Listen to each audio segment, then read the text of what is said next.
আমরা এখানে যে সেকশনটা দেখতে পাচ্ছি, এখানে কি আছে জাকিয়া, যে একটা সেকশনকে আমরা ফোকাস করি।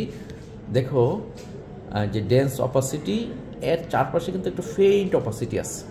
এটাকে বলি তোমার কি বলে, হ্যালো সাইন বলে। Very good.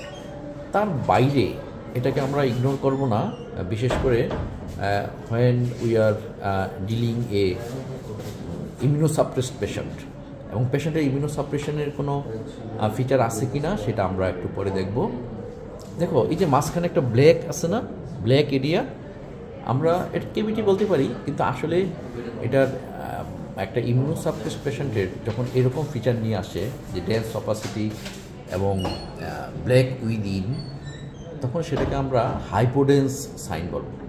এবং এই হ্যালো সাইন, এই hypodense sign on the background of immunosuppression, ধরো পেশেন্ট কেমোথেরাপি পাচ্ছে বা তার লিকোপেনিয়া, নিউট্রোপেনিয়া আছে, প্রলং কর্টিকোস্টেরয়েডের উপর আছে, সেক্ষেত্রে আমাদের ইনভেসিভ পালমোনারি অ্যাসপারগিলোসিস চিন্তা করতে হবে।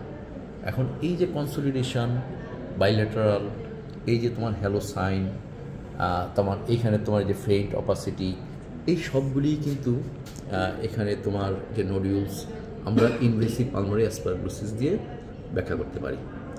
তো অ্যাসপারগিলাস এক একজনের বডিতে এক এক রকম প্রবলেম করবে, যে আন্ডারলাইং তার হোস্ট সিচুয়েশনের উপর।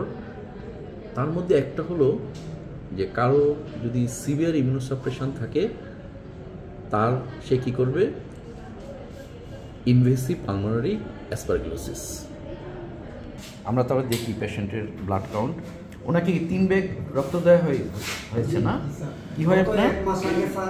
হ্যাঁ, এখানে 3 ব্যাগ রক্ত দেওয়ার পর হিমোগ্লোবিন 8, WBC কাউন্ট আমরা অনেক কম দেখতে পাচ্ছি, 2000-এরও কম। Platelet count 51,000। মানে একটা প্যানসাইটোপেনিয়া, তাই না? একটা সিভিয়ার নিউট্রোপেনিয়া পেশেন্টের 1 মাস আগে 5 ব্যাগ দিয়েছেন।